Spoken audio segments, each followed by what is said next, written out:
INEC declares Aiyedatiwa winner of Ondo Election. PDP wins all 14 chairmanship positions in Zamfara local government election. President Tinubu confers Grand Commander of the Order of the Niger, GCON, on Indian Prime Minister Narendra Modi. And on the international scene, voting begins in Senegal parliamentary election. Hello there and welcome to the news update on Trust Television. My name is Sakir O'Brien. Thanks for joining.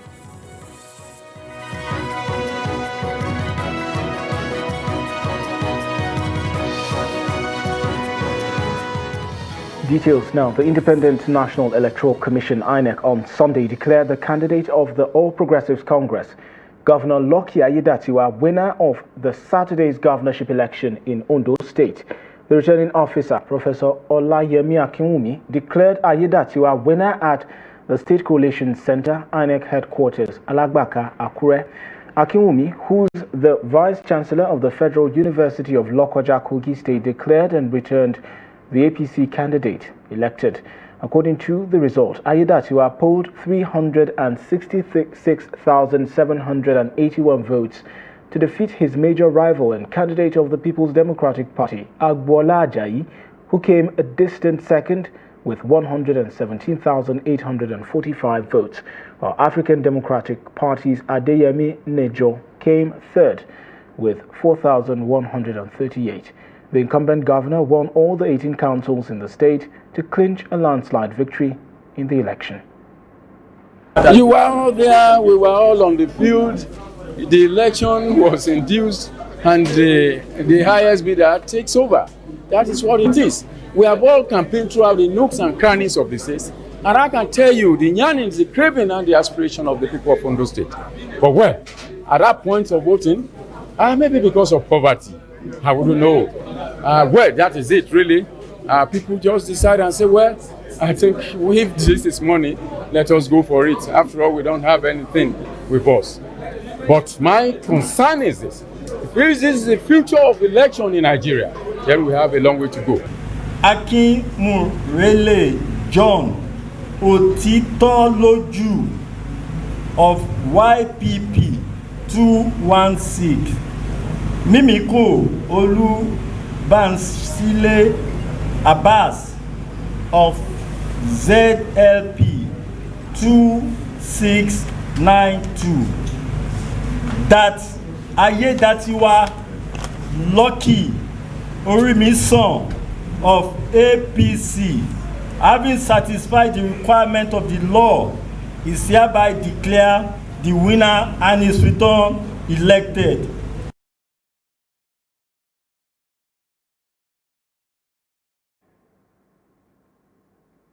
Still talking about the Ondo governorship election, the All Progressive Congress has congratulated Lucky Aiyedatiwa for winning the governorship election, commending the Independent National Electoral Commission, INEC, security agencies and others who played critical roles in the successful conduct of the election.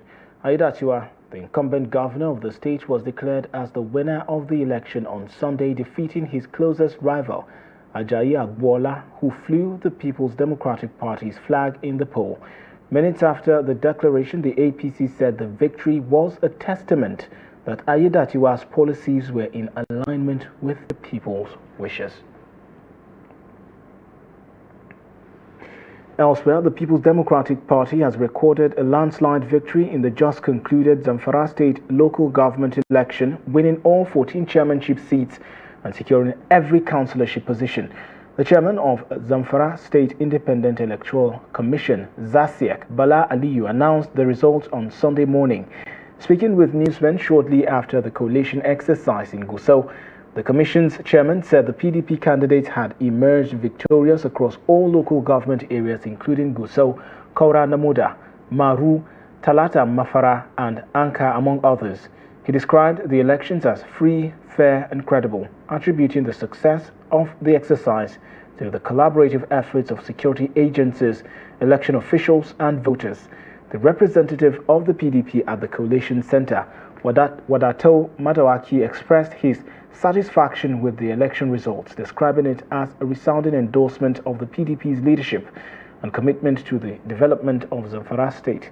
He charged the local government chairman-elect to key into Governor Dauda Lawal's rescue mission to take Zamfara to greater heights.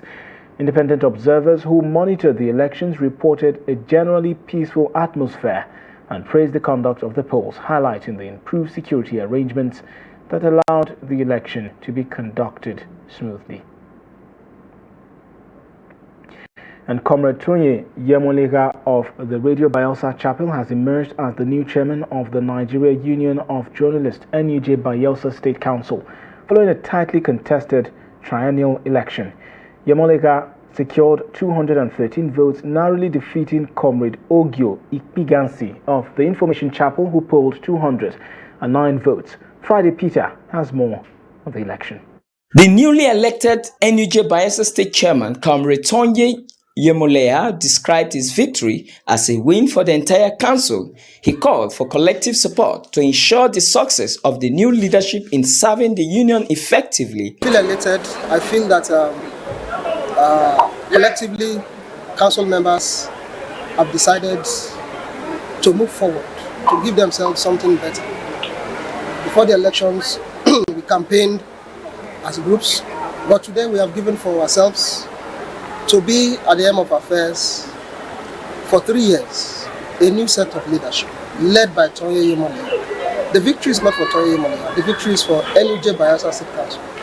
And our assurances have always been there. We will not go back, we will do those things. And it's time for work, it's time for some serious business, it's time to move NUJ to a pedestal where we can all be proud of it. I appreciate everyone, I thank everyone, every council member, every stakeholder, all the sacrifices we have made to ensure that this day is a success. And above all, I also say thank you to the creator of heaven and earth. The weather was clement and it was a peaceful atmosphere and a huge success. This is a plus. We must continue to build on everything positive. Comrade Akwa Akburuku of Royal FM Chapel and Ben Monique of Information Chapel described the process as peaceful, free and fair. There's going to be a new shift in the energy. It's going to be a whole new thing. We have come, the ESCO is coming to rejig NUJ Bayelsa State. The council is not where it's supposed to be. We are coming to change the narrative. We are going to bring a whole new thing and then bring back NUJ Bayelsa State to its rightful place. The election was very nice, credible. It was really fair. It is fair election, and I'm so happy. There are challenges that came from our sister union, Ratawo of Radio Bayelsa. They were paying their check-off dues to NUJ, but when it comes to votes, there was a little hiccup. They refused them to vote. Other executives elected include Comrade Enebraton Priye, Vice Chairman, Comrade Stanley Ingbi, Secretary, Comrade Tekio Theophilus, Treasurer, Comrade Agidi Theophilus, Financial Secretary, and Grace Iwolu, Auditor, who are to serve for a period of 3 years. From Yanagwa, Friday, Ebimobowi Peter, Trust TV News. The Chief of Defense Staff, General Christopher Musa, has accused some individuals of trying to sabotage the efforts of the government in curbing insecurity in the country. Now, according to him, the individuals were doing everything possible to frustrate the efforts of the government. Musa boasted that the individuals would not be allowed to undermine Nigerian security. The CDS spoke on Saturday after receiving 58 rescued kidnapped victims from the National Security Advisor, Nuribatu, for onward transmission to the Kaduna state government. It was reported that the victims were kidnapped from their homes and farmlands from the Gayam, Sabunlai and Kwaga villages of the Musa local government in Katsina state. The victims, comprising 35 males and 23 females, were rescued on November 14, 2024 by troops of one division.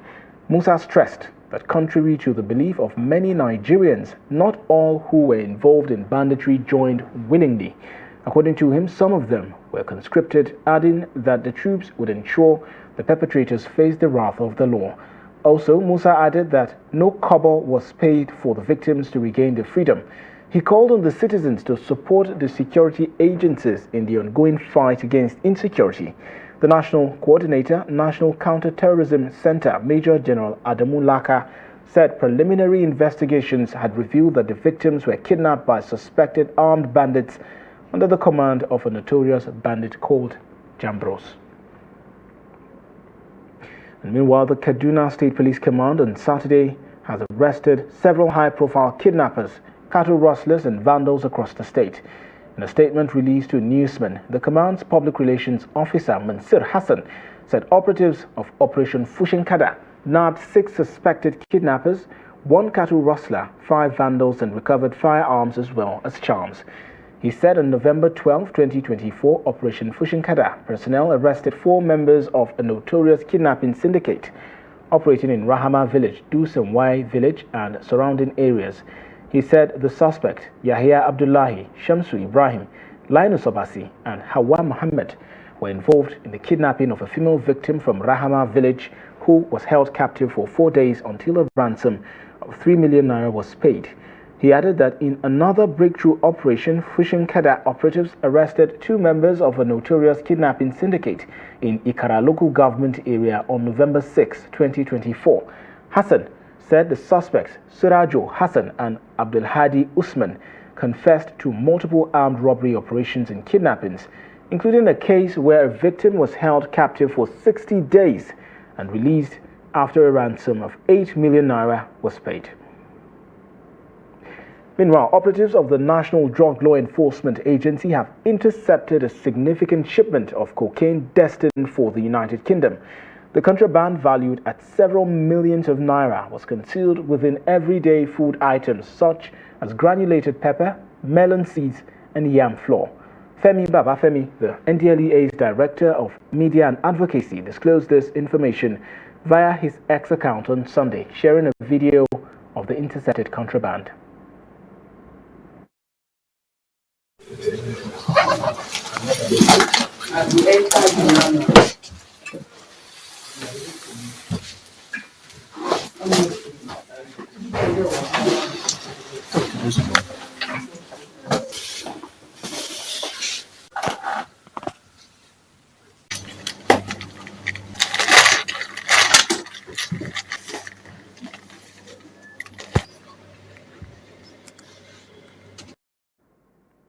Also, the Federal High Court sitting in Lagos has ordered the National Broadcasting Commission to stop using the NBC Act and the Nigerian Broadcasting Code to impose fines, threaten to impose sanctions, harass and intimidate the broadcast stations and other independent media houses in the country. The court declared that the NBC and its agents lack the legal power and authority to impose penalty unlawfully and unilaterally, including fines, suspension, withdrawal of license or any form of punishment whatsoever on independent media houses for promoting access to diverse information on issues of public importance. The judgment was delivered in June by Honorable Justice Nicholas Owebo following a lawsuit brought by the Socio-Economic Rights and Accountability Project and Center for Journalism Innovation and Development, the CJID. The certified true copy of the judgment was obtained last Friday. The suit followed the decision of the NBC in 2022 to impose a fine of 5 million naira each on Trust Television, MultiChoice Nigeria Limited, NTA Star Times Limited, and Telcom Satellite Limited over their documentaries on terrorism in the country. The NBC claimed that the documentaries glorify the activities of bandits, undermine national security in Nigeria, and contravene the provisions of the Nigeria Broadcasting Code. In his judgment, Justice Owebo held that the issue of the local stand-eye of Serap and CJID need to be resolved, first being a threshold issue. It is trite that the statement of calm must disclose the plaintiff's interest sufficient to clothe him or her with the requisite capacity to sue. The Federal Capital Territory Emergency Management Department has reopened the barricaded slip road connecting the Goodluck Jonathan Expressway with Ring Road 2 at the Galadimawa interchange. The Acting Director General of the department, Abdurrahman Mohammed, explained on Saturday that the road was barricaded on 25th June to mitigate flooding during the rainy season. Mohammed stated that the road was reopened to ease traffic flow now that the rainy season has ended. He commended residents and stakeholders for their understanding and support throughout the rainy season. The Acting Director General also announced the commencement of the 2024 dry season sensitization campaign to combat frequent fire outbreaks in the Federal Capital Territory. Mohammed advised residents to exercise caution when handling cooking gas, petroleum products, electrical appliances, and other inflammable items or chemicals. He urged residents to keep cooking gas outside their kitchens and to avoid strong petrol or inflammable chemicals in cars and homes. A Kaduna-based human rights activist, Mahdi Shehu, has lamented the continuous abuse of justice at lower courts. He stated this when he dined with inmates and freed 10 others at the medium correctional centers in Zaria. Trust TV's Abubakar Sadiq completes the report. Mahdi Shehu said such abuses are a bad precedent to the entire justice system in the country. According to him, if left unchecked, the prevailing situation will tarnish the image of the judiciary, being the last hope of the common man. He urged the Chief Justice of Nigeria, Kudrat Kekere Ekun, to take proactive measures to correct the abnormalities in order to safeguard the institution. Honorable Justice Kekere Ekun is a mother. Children are being incarcerated, some of them unjustifiably. She knows the pain of the mother of these children. She is also a public service who swore to uphold justice, equity, and fairness. I don't need to tell her what amounts to justice, equity, and fairness. She's also a woman of conscience. I expect her to be guided by her conscience, especially taking cue from what happened during the last election. The human rights activist, who provided food and drinks for the inmate and also dined with them at the correctional facility, freed 10 other inmates after paying their fines and compensation. So far 65, and inshallah we'll still counting. We'll continue today. Not only that we brought out 10 inmates, we fed 350 of them with food, water, and drink. I urge people that are staying within custodial areas to please, in the name of God, continue to visit. These people are visibly hungry. They are malnourished, emaciated, disoriented, bewildered.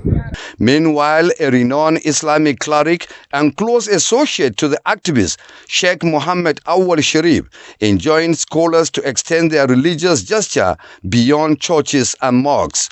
He urged them to accord greater priority to correctional facilities in their religious welfare scheme. Firstly, I think our religious institution have a serious problem. The problem is that we are just building mosques, we are building churches, we are not building orphanage, we are not coming to prison service to free inmates. So my advice for wealthy people is to be coming here. At least if you can't free them, for example, you can bring them food, soap, toothpaste, or anything that they will enjoy their life over there. Some freed inmates who expressed remorse thanked the human rights activists for giving them freedom. I am very, very, very, very happy. I don't even know the kind of happiness that was in my mind, because I don't ever expect this kind of happiness in my life. And this man, he was trying since when he was coming to this prison. This is the second time that he was coming to this prison. Everybody was appreciated to the thing that he do. Recall that Mahdi Shehu had just last week freed 55 inmates from Kaduna and Zaria correctional facilities. From Zaria, Abubakar Sadiq Muhammad, Trust TV News. Watching the news update on Trust Television. More news after the break. Welcome back. If you're just joining, this is the news update on Trust Television. Here's a recap of our top stories. Declares Aiyedatiwa winner of Ondo Election. And PDP wins all 14 chairmanship positions in Zamfara local government elections. Into more stories now. Point-of-sale operators in Taraba State are taking advantage of the cash scarcity in commercial banks, charging exorbitant fees for withdrawals. Our findings show that while banks in Jalingo and other towns allow customers to withdraw between 30,000 and 50,000 naira, POS operators impose no limits, particularly in cattle and grain markets where transactions run into millions of naira on market days. Reports indicate that POS operators charge between 1,500 naira and 2,000 naira per 100,000 naira transaction. Adiyu Garba, a grain dealer at Mutumbiu Market in Gasso local government area, said he has no choice but to pay the charges as farmers from surrounding villages only accept cash for their produce. At the Iware cattle market, cattle merchants face similar challenges. Yusuf Adamu, a dealer, noted that while POS operators always have cash, their fees are steep.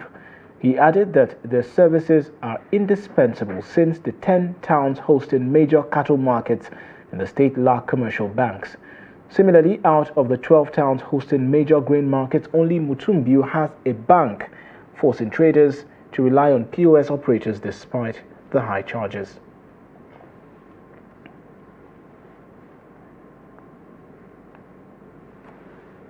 Now, India's Prime Minister Narendra Modi and Nigeria's President Bola Tinubu met to renew what they call the strategic partnership between the giants of Asia and Africa on Sunday. Abuja was Modi's first stop in a tour that will take the Indian Premier on the G20 summit in Brazil and to Guyana. Modi was welcomed to the Nigerian presidency by a military pipe band and honor guard before entering closed-doors talks with Tinubu and senior officials at his Aso Rock residence. Tinubu conferred on Modi the Nigerian honor of Grand Commander of the Order of the Niger, congratulated him on India's democratic credentials, and pledged to work together on the basis of mutual respect and a shared mission.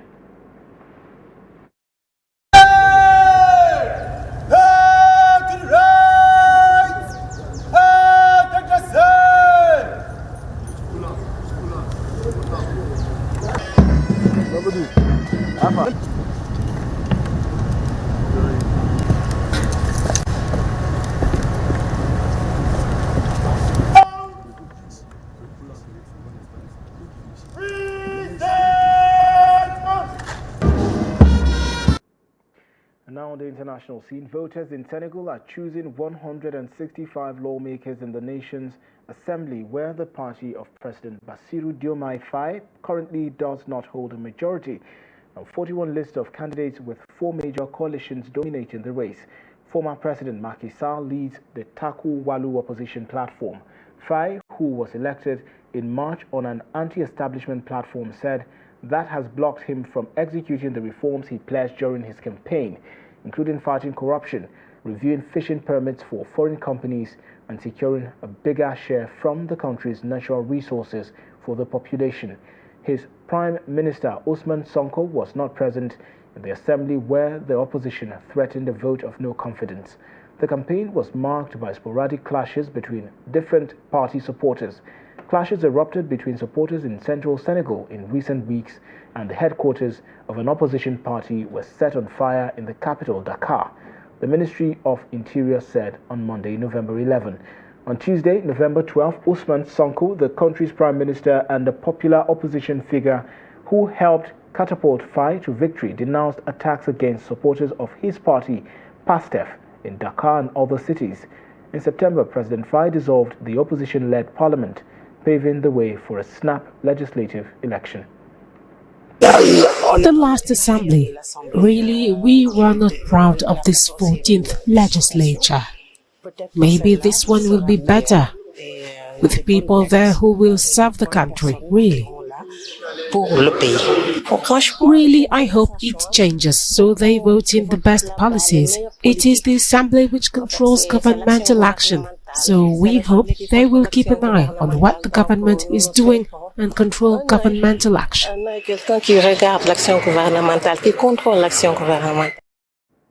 And in sports, the Confederation of African Football has released the list of the match officials for the final games of the 2025 African Cup of Nations qualifiers. Nigeria's Super Eagles will host the Amavubi of Rwanda on Monday, and a Moroccan official has been given the nod to take charge of the game. Samir Gwezaz has been appointed to be in charge of the game, slated for Godswill Akpabio Stadium in Uyo. Nigeria, who has sealed its qualification, is currently leading the group with 11 points, while Rwanda is in third position with 5 points. And with that, we wrap up the news updates at this hour. Do not forget to follow us across all of our social platforms and catch our live stream on YouTube for more news, programs, and also documentaries. My name is Sagir O'Brien. Thanks for watching.